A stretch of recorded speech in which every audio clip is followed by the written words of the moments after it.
Hi, everybody. Thank you so much for inviting me and allowing me to keynote for this year's ERA's Easter conference. I really hope that this finds you and your family and loved ones safe, healthy and safe. I need to thank a couple of people because I'm really bummed that I couldn't be there in person and interact with you in person. I'm very much into embodied pedagogy, but I want to quickly thank Joe O'Hara, Daniel Preyes, and Doretta Dow, who were very patient with me in setting these things up. And I also want to thank all the Easter conference organizers for very quickly turning around and moving from a canceled conference to allowing us to do this virtually. My talk really is about knowing and being, and the implications it has for reconnecting with communities.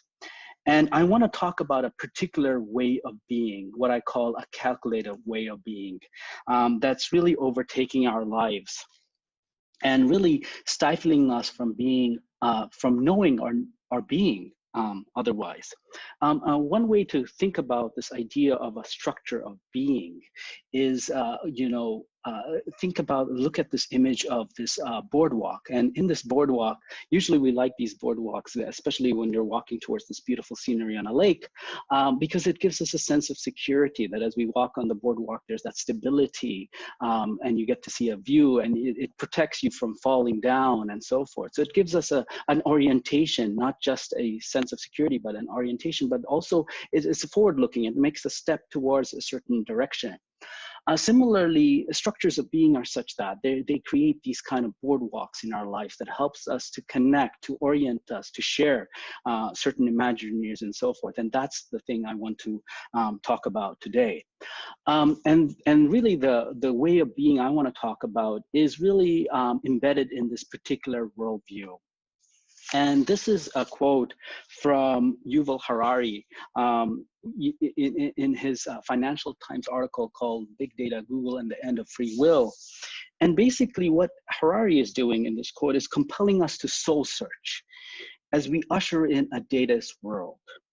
And basically what he's suggesting is dataism, this idea that the world can be seen through through authority of algorithms and big data, is something that is really part of our life. And if you look at the image there, and I'll show you an image later, it's really every day, particularly now that we're in the COVID world. But this idea that the world is just full of algorithms and the world is just a flow of data.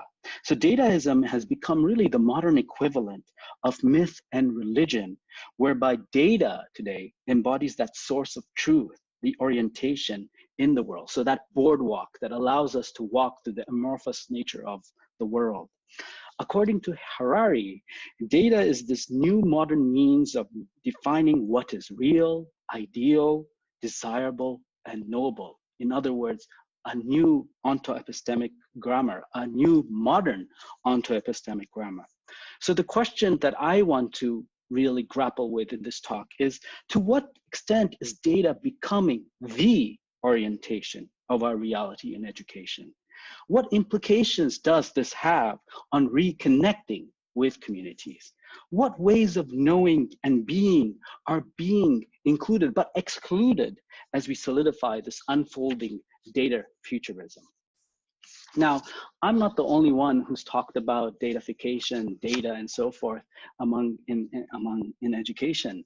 There are countless scholars in Europe and North America, around the world, such as Ben Williamson, Sam Seller, Susan Robertson, Nelly Pietava, Rebecca Bowden, Sean Bond, and many countless others. There's a wonderful book by Travis Jules here in America and colleagues on the intelligent economy that really grapples with this idea of datafication. But as I read through this literature, I felt something was missing. The literature does a fantastic job. Our colleagues have done a fantastic job in illuminating the social, the political, the cultural and economic context of these above trends of datafication and its consequences for students, to faculty, institutions, and nation states, both in K-12 schooling, primary, secondary, to all the way to higher education and beyond. But what I am left with when I read through this literature is why are we increasingly becoming dependent on a datafication, particularly in the context of higher education, which is my area of expertise. But what is making datafication possible in the first place? In other words, what's the why? What's governing? What's shaping it? What are the invisible forces? What ways of meaning making and being are being included or excluded through datafication? And you might be wondering, what do I mean by datafication? So basically, a datafication is basically this idea, and this image here by Jan Livinen is a fantastic way of the way you can look at datafication, is this idea that it's a process by which the world can be seen, explained, and opened up for intervention through quantifiable data. Datafication tools could include all the way from big data, such as rankings and so forth, to data infrastructures, to digital data platforms, and increasingly now with artificial intelligence, such as machine learning, adaptive learning platforms, things like that, okay? So my goal here is to illuminate the onto-epistemic grammar underlying datafication, underlying our desires and dependence on a data-driven world. And basically what I'm arguing is the datafication movement cannot be separated from a calculated way of being, seeking ontological security. And basically, in other words, a calculated way of being is what I am going to first kind of unpack. Then I'm going to talk about how it manifests in higher education, and then I'll end with implications about reconnecting with communities. So what do I mean by calculated way of being? So it's a way of being whereby it centers a certain nature of being, which defines the real. And here, according to the according to this nature of being, the world is full of self-sufficient entities. Everything fits into little boxes that can be owned, dominated, and sliced by humans through knowledge. And so it's basically this idea of humans being masters of the universe that can bend the world to our will. Also entails a notion of ontological security, because it's not just being a master, but it's also a master who's in control of one's destiny. Because if one is not in control of one's destiny, according to this nature of being, then one is not worthy. One is not intrinsically worthy. One is not worthy of being. And so this notion of ontological security is tied to this drive to wanting to be, wanting to feel worthy through being in control. It's also tied to notion, again, tied to ontological security, is this notion of absolute knowability, that everything can be known. That is a philosophical belief underlying this. And absolute knowability suggests that you can also extract the world through knowledge, but also derives from particular social imaginaries that are tied to coloniality, that is tied to coloniality, such a way of being. If we dig deeper, we find that this extractive way of being has also colonial roots, and it stems all the way from the 16th century through which to the present, whereby extractivism and then was about targeting New World gold to those natural resources needed for the Industrial Revolution, for a machine world, and now to fuel the so-called fourth industrial technological revolution from the second half of the 20th century to the present. In short, its calculated way of being is the why, or the grammar underlying datafication. But also, it embodies particular ways of knowing.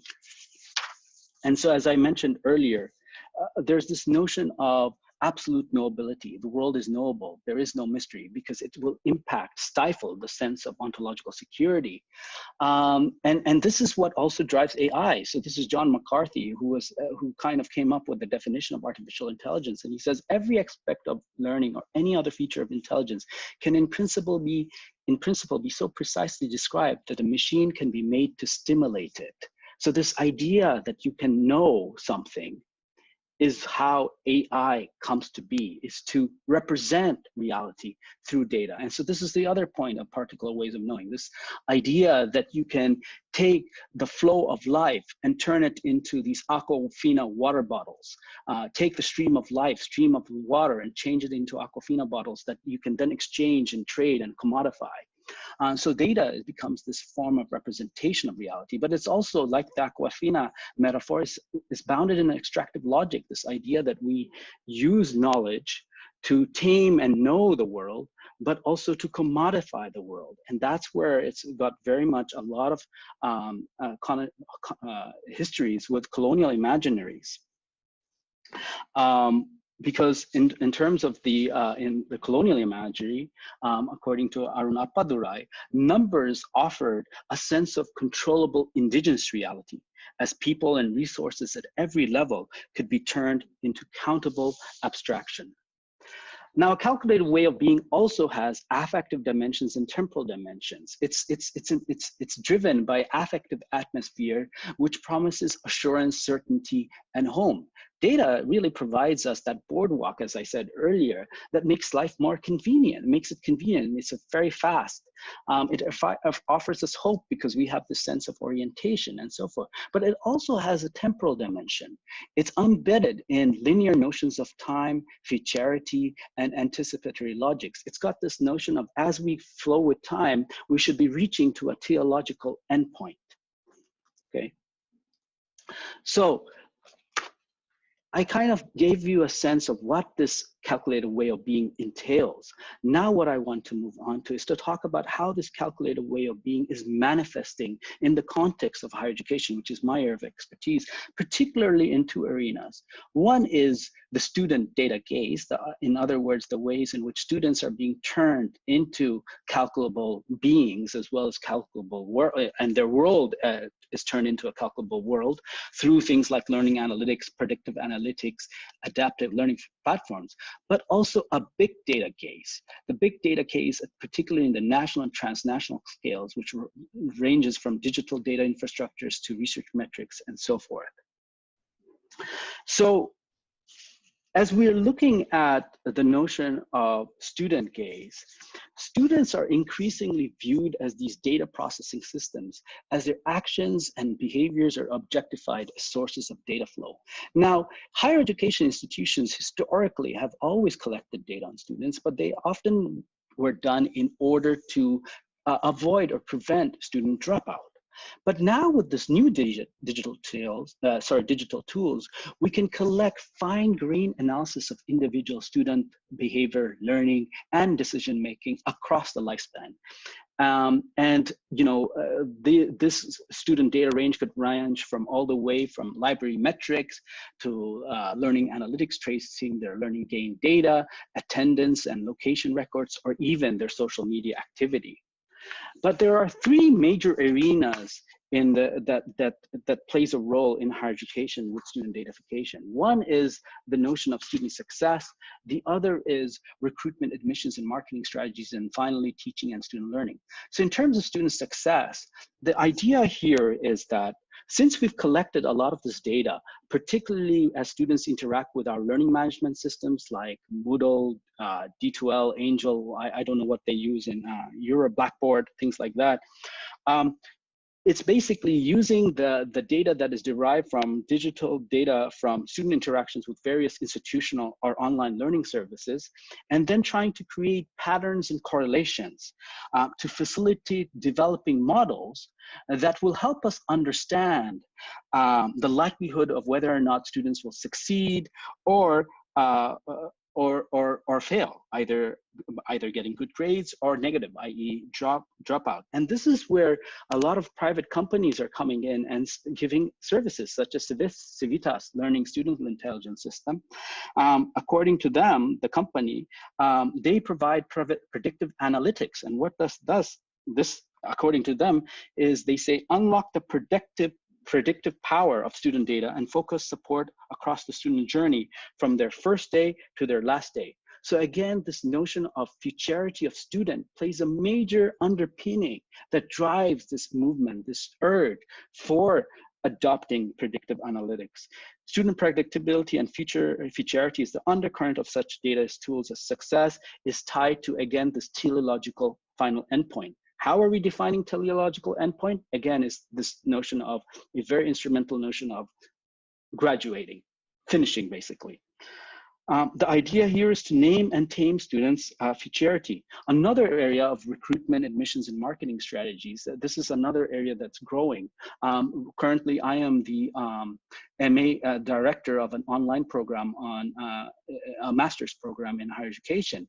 And we recently had to, I don't know, it was a top-down decision. We were contracted by Wiley to use this online platform called Ranku, whereby we would then consolidate all our online programs so that we can help recruit students. But again, this is again in the context of trying to search for a comparative advantage, where through these kinds of softwares, we are increasingly trying to track prospective students for marketing purposes. Another example is College Dunia, which is this huge India's largest student review platform. And according to College Dunia, it helps private Indian higher education institutions attract highly motivated candidates, as the platform's data segregation algorithm allows it to segregate the data up to multiple levels, providing an edge to College Dunia's higher education clients. And so again, this privatization of higher education using online platforms to then be able to predict and to find out or market to students is becoming a growing area of the student data gaze. But another major arena is student teaching and student learning, where data extraction ranges from all the way from using teacher bots like teacher robots, learning analytics, visual dashboards, to automated feedback. And again, these data tools, what they're doing they are basically measuring, collecting, and analyzing and reporting data about learners and their context, particularly the area of student engagement. And so here at the bottom, you'll see a couple of examples all the way that's again introduced by commercial payers, like the complete courseware solutions from Wiley's Alta, to Calculus Tutors here from Pearson, and then or an AI-driven learning platform like IBM Watson. Now, all these adaptive learning platforms employ algorithms and promise personalized learning. So basically what they do is they codify student learning behaviors as data to then identify and respond to student needs, all determined by algorithms.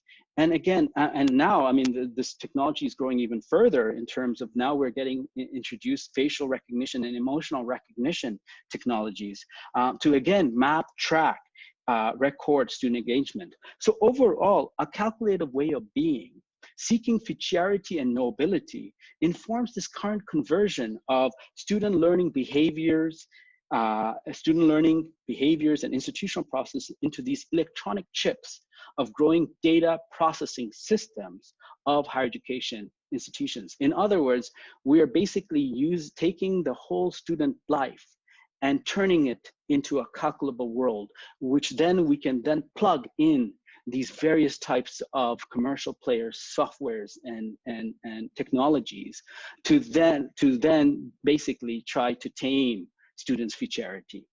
Okay. But another arena whereby this calculated way of being is foregrounded is transnational and national actors are also creating and merging the higher education sector into these larger data processing systems. And this has been facilitated since the 1990s with the growth of the internet, which allowed for us to exponentially increase digital tools such as rankings, impact factors, new computer interfaces. But one of the arenas where this data system becomes a common space is that it creates this whole web whereby now many heterogeneous actors are connected with each other through data nodes or data relationships. And what they're trying to do is many countries and regional players are heavily investing in these new data infrastructures. One of the examples that I'm sharing right here is that here in India, they've brought in EPG, Prashala, Swayam, and all these, and whole massive sense of digital data infrastructure. Co-founded by the European Commission, you also have in Europe this idea of an academic ID initiative, which aims, I quote, to support a digital infrastructure for secure and seamless exchange of data between higher education institutions in Europe. Again, this idea is to kind of map the way students are moving in a region. And so that's where a lot of these, again, we're introducing all these boardwalks into nationally, transnational. I'll talk about the transnational in a bit. But another way they do it beyond the digital infrastructures is also through digital learning platforms such as MOOCs to ensure learning across the higher education sector. So as I mentioned earlier, SWAM is one of those things in India, but also Mexico X is another example of that. So what these do is these such digital data infrastructures thus create those possibilities of a web of data relationships, web of data relations to infuse higher education into a larger data processing system. Data becomes the representational medium to depict and constitute the real in the sector. Another arena whereby the calculated way of being manifests in higher education, particularly increasingly nationally and transnationally, is governments seeking assurance through big data assessments of their research prowess. Again, this was developed mostly in the 1950s and 1960s as the basis of knowledge capitalism, but with the internet and so forth, you've now got an explosion of metrics relying on algorithm logics, which have really mushroomed the field of bibliometrics over the past decade. And many and a big player in this is edu-businesses who've been contracted to help provide data for national policy making, particularly with respect to R&D policy. And one big player right now is Elsevier. So Elsevier, according to Elsevier's product manager, Elsevier provides valuable information on, quote, researchers' behavior and performance transnationally, and its data assets add up to terabytes of data. And this is very interesting to me that, you know, they've already contracted with UK, Australia, Portugal, Italy, and China to receive services. But what interests me as someone who does work on globalization of higher ed policy is how they've also teamed up with the World Bank to offer R&D policy recommendations transnationally, cross-nationally to sub-Saharan Africa or research in South Asia. And again, those are, you'll see the reports at the bottom there. Such regional reports overview research output and citation impact, regional and international research collaboration, and researcher mobility. According to Elsevier, its power comes from its huge access to data. And so here it says here by PAN that they have 700 million downloads on Science Direct per year, 80,000 institutional profiles and Scopus. So there's a massive data infrastructure that we are all playing a role in and then being used to then evaluate the performances of research across the world because we are participating in such data infrastructures. But another area also is the ways in which, one thing I forgot to mention here, oh no, I'm fine, is that another arena where this is really emerging is in the field of university rankings, which is what I tend to do most work on. Since 2003, rankings have really emerged with Shanghai rankings, and there's been a lot of interconnections with big publishers, like especially with Elsevier recently. But the problem is these rankings maintain the dominance of top countries and top universities.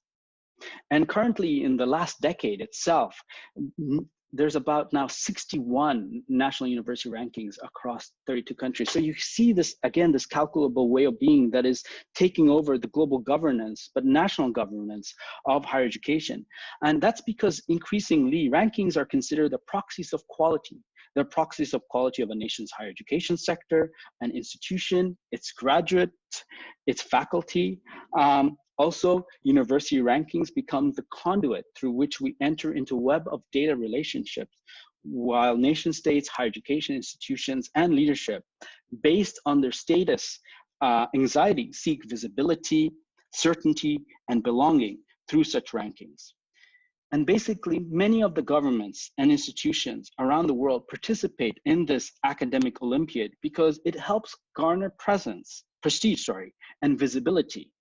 As such, global university rankings offer a web of data relationships whereby institutions are linked with each other in a game of winners and losers, all constructed by third parties. And that's something many people are not aware of, is that QS World Universities, or Times Higher Education, these are actually private companies. They're for-profit businesses that are offering this so-called service to the world. But really an affective dimension underpins ranking, because it's kind of, again, provides that boardwalk to help serve certainty, assurance, and even empowerment to institutions and policymakers amid uncertainty. Given this, the precarity that is running around higher education with competition, these rankers and university rankings feed off precarity and offer a sense of hope. So overall, a calculated way of being manifests as we invite data to map and reconstitute our processes and behaviors at the transnational or national scales, and increasingly turn into extraction nodes, or increasingly turn us into instruction nodes of an entangled web of data relationships. So what does this have to do with reconnecting communities? So amidst the shift from a knowledge economy towards now what Travis Jules and other colleagues call an intelligent economy premised on the exponential production and usage of digital data, datafication of higher education, or even education in general, seems inevitable. Yet what I've been arguing here is that this whole notion of increasing datafication across scales is really structured by a calculated way of being, seeking ontological security, which presumes absolute nobility, futurity, and control that stems from colonial histories. So what lessons can we gain from this analysis? Why is an onto-epistemic grammar analysis necessary? Well, one, because it needs to denaturalize datafication by acknowledging that it's part of a larger project of datafication of life, not just education, life. It is not neutral, nor a universal project. And I love this quote from Kolpe, who says, data is a human in disguise. In other words, all the algorithms, all those models that we're talking about were designed by humans, by certain humans from particular social, political contexts and so forth, historical contexts. But datafication's onto-epistemic grammar and implications are larger than that. It also has implications for us as educational researchers and educators. So one way to think about that is, how is datafication implicated in making the beautiful world of corn? And some, I don't know if you're aware of this, I grew up with corn being yellow. And then when I moved to North America on Turtle Island and was connected with indigenous communities here, I came to know about the different types of corn that were always here for thousands of years, but has been displaced through macro agricultural corn, and particularly in the US, because corn is a big part of corn syrup and things like that, that these other ways of being a corn has been displaced, and so have the communities who relied on these other forms of corn. And so similarly, if we think about a calculated way of being becoming the corn that takes over other forms of corn, it then stifles how we connect. It stifles our understanding of communities or relationships. So what onto-epistemic grammar informs our understanding of communities or relationships. What do we mean by communities? And you know, when you talk about communities, are we talking about communities from an anthropocentric sense, that communities are just people in a nation or in a village or across the world or a continent? Are we talking about communities beyond the human world? In other words, the plants and animals and so forth? And as we're conceptualizing communities, what are the assumptions informing that? Are we seeing humans as part of nature or versus nature, or is nature? Can we see human as nature itself? Can we, for instance, accept that the COVID is part of us rather than something separate that needs to be defeated, we need to fight against? Can we just, so what I'm trying to say here is the calculated way of being really kind of codifies the way we even make sense of communities as something through which we control, through which we need to have some sense of ontological security, things like that. But also this calculable way of being emerges through data relations and digital networks. In other words, particularly in the realm of social media, in terms of Netflix, I don't know about you, during COVID, I'm doing a lot of Netflixing. We are becoming data extraction nodes through the Internet of Things, such as Alexa and so forth. But in doing so, we are also becoming part, unknowingly, also part of these data relationships where our behaviors and our ways of being and knowing are being extracted, are forms of extraction that are being commodified and then sold to each other through these big Silicon Valley companies. But they also create digital networks, particularly in social media, whereby we come together, whether it's through Black Lives Matter, whether it's for very different activist communities come together through these digital platforms, but then they become, again, sources of data extraction, but they form a form of community. Again, when we say community, are we just talking about in-person community, or are we talking about digital networks through which we're being sometimes we do decide to be part of these communities, but oftentimes we are already part of these communities, not even knowing that we're already in that community. Like, for instance, when I talk about global rankings, the fact that all of us who publish and so forth are part of Scopus data system. We're not even aware of it.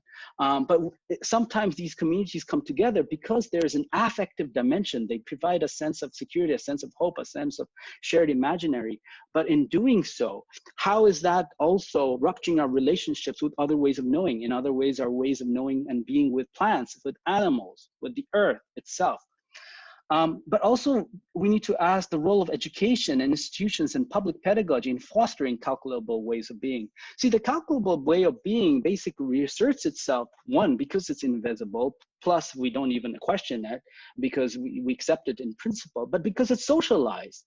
I mean, we're socializing students across the spectrum to be in control, to basically be calculable with where their future is. And that's what we do in terms of degree completion, things like that. So we're socializing. But more than that, we're creating more and more programs. So I don't know about Europe, but in many parts of the United States, coding is being introduced now into the school curriculum. So in other words, we're trying to create data analysts, data scientists, and so forth. And therefore, that also perpetuates the normalization of a calculable way of being. Now, there's nothing wrong with that, but the problem is when that corn, yellow corn, is not just a yellow corn among other forms of corn. The problem is when that yellow corn becomes the corn. And that's what we're being contested, is what is happening with a calculable way of being. So in order to conclude, I would suggest that we need to ask whether we can redirect our temporal affective gaze. This is not simply about questions of knowing. This is not simply about, oh, now that we know this, we can change this. It's much more complicated because, as I said, there are these invisible forces at play, ways of being, but more importantly, the temporal and affective gaze, this sense of security and hope, the boardwalk that we want. We want a stable boardwalk. We don't want a creaky boardwalk. We want something that is smooth, something that can take us. We'd like to create boardwalks throughout life, but we are also on a planet that's constantly moving, but we're not aware of that. We're constantly breathing, we're constantly interconnected. So there are many affective forces, there are many temporal forces, the cosmic rhythms shaping our lives, but that gets rendered invisible through data as a form of representation. So, and also our obsession with futurity of control also renders invisible these other ways of connecting, the other senses that we have in our bodies, in our lives, and our connections with communities. What happens to those communities who do not fit into the yellow corn model, who are in those other corn, who believe in these other ways of knowing and being? What happens to that as a calculative way of being dominates education? Can we embrace non-anticipatory ways of knowing and being? Can we embrace and make peace with mystery and uncertainty? If not, what are our underlying affective and temporal investments for control and futurity? And how do these questions implicate us as we're talking about community formations and reconnecting communities? Can we let go of quick fixes, satisfaction, savior complexes, and saving the world as we engage with communities? And more importantly, like the little diagram little image I have, we're so stuck on what's on top of that iceberg, the visible, that we forget that there's a much larger invisible force that I talked about, the affective, the temporal, the interconnections we have with the other than human being world. And more importantly now with technology, can we embrace a humility way of knowing and being that renders us as a non-being or an interbeing? Thank you so much. I'm so grateful to be part of this and for listening. And I look forward to our discussion in a couple of weeks. Take care. Bye for now.